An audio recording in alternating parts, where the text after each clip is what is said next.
Yan. Tingnan mo yung breaker ko. Yan, nag-i-spark.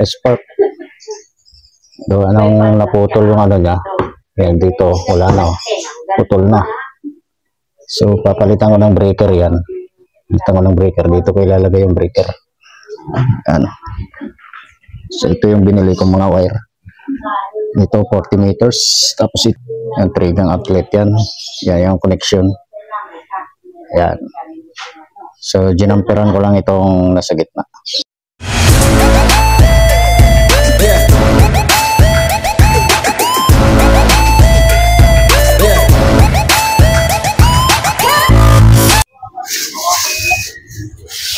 So yun mga kapindot, nalatagan ko na ng panibagong wiring. Yan ang isa. Yung isa, yung luma. Ayan, wala nang laman kasi sa ilalim niya may mga tubig. Kaya pag nasugatan yung wire baka mag-ground. Kaya pumuputok ang wire. Yan, hanggang doon yun oh. Dalawang outlet pa lang yung nalatagan ko. Pinaguhugot ko muna yung mga wire. Tapos naglipat pa ako ng breaker. Ayan o. Nilipat ko yung breaker.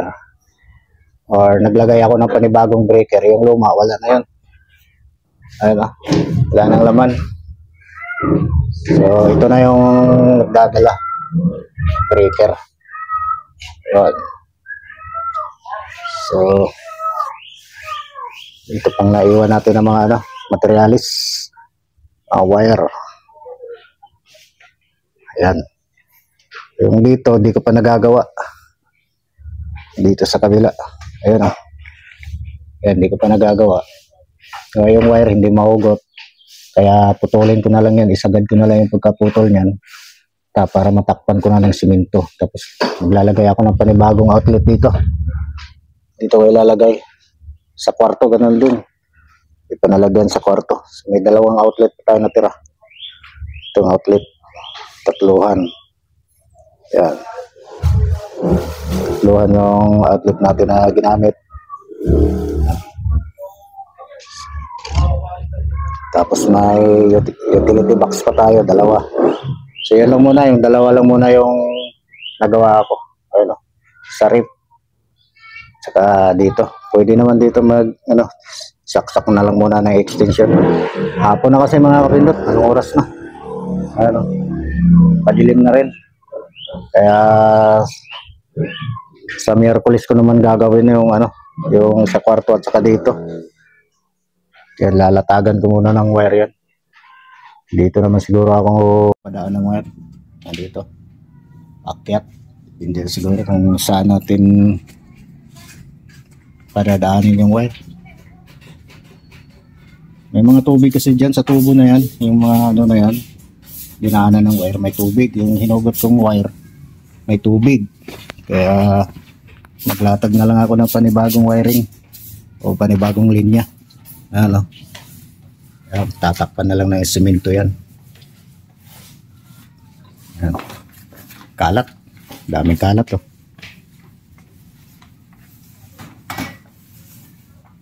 Yan, simple lang naman, madali lang naman maglipat ng maglipat ng ng power source. Lagyan mo ng breaker, madali lang naman. Basta may gamit ka lang. Tapos siyempre mag-gloves talaga. Pang electrician para hindi tayo ma-ground. Kung sakaling may open na wire tayo mahawakan. So may plies, dalawang plies naman yung ginamit ko. At tapos cutter. Ayan lang. 20 amperes lang yung ginamit ko na breaker kasi rep lang naman ang gamit. Rep at electric fan saka amplifier, TV, yan lang naman. Wala namang aircon. Kung may aircon yan siguro panibagong breaker para bukod yung sa breaker ng aircon. Yan. Saka yung mga linya ko, isang linya lang yan. Isang linya lang lahat. Hindi na ako nag-jumper sa bawat outlet. Kasi yung linya nila, nagja-jumper sila sa outlet. Kaya halimbawa ganyan, tapos magdugtong doon sa kabila, dyan lang din sila kumukuha. Kaya kung anong main outlet mo, pagka nagka-problema yung main outlet mo, naputol yung wire, lahat ng outlet damay-damay na. Wala nang power. Kasi dito lang lahat sila kukuha kung yan ang main outlet mo na galing dito sa galing sa breaker.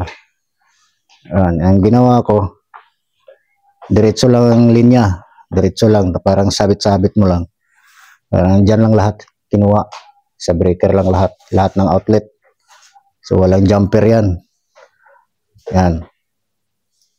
Kaya yung linya na yan, yung papunta doon, sa kabila, diyan ko lang din kinuha sa wire na yan, yung pataas na yan na wire, diyan ko rin kinuha para diretso na ang power. Pagka nagka-problema man ang isang outlet diyan, hindi madadama yung isa. Kaya diretsuhan yung nila, linya. Ganun din ang gagawin ko sa kwarto at saka sa dito. Wala tayong jumper. Kailangan diretso, isang power lang pagkukuha na natin. Hindi tayo kukuha sa outlet. Hindi tayo magdudugtong sa outlet para hindi magka-problema lahat. Kung mawalan man ng power yung isa, may matitira pa. Yun lang. So, sa diop ko naman yung dalawa. Pagod na, wala pa akong tulog, galing pa akong trabaho. So, yun lang mga kapindot. Yun lang naman yung vlog natin. Yan, sunod naman yung dalawa sa kwarto at saka dito sa may ilalim ng TV. Yan man ang tirahin natin sa diop. Yan lang mga kapindot. Sulit yan. Yan mga kapindot, dito ng pag-rewiring o pag-linya ulit ng mga wire dito sa loob ng bahay, outlet at saka breaker. Ayun, sa taas ko pinadaan. Yung iba yung papuntang yan, kwarto, at saka dito sa may gitna. Ayan. Yan. Hanggang doon yan sa may kwarto. Ayan, natapos din. Tapos ko lang mga kapindot. Malikabok pa yung kamay ko. Tapos ko na.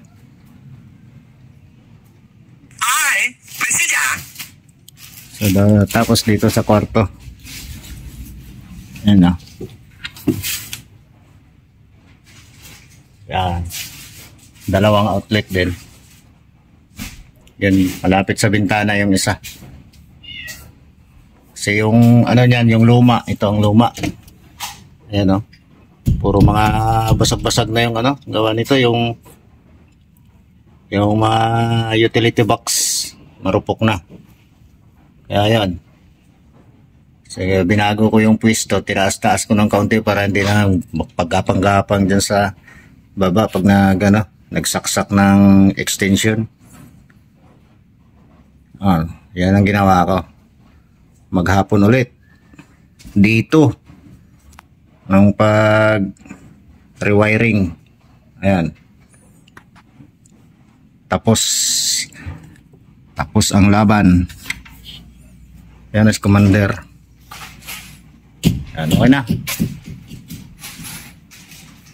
Tapos dito, hanggang dito yan sa may rep. Ayan. Yan, mga puro bago yan, mga outlet. Tatluhan na lahat nilagay ko kasi yung unang nilagay nila dito dalawahan lang. Ginawa kong tatluhan. Okay na. Okay na, sa dito natapos din.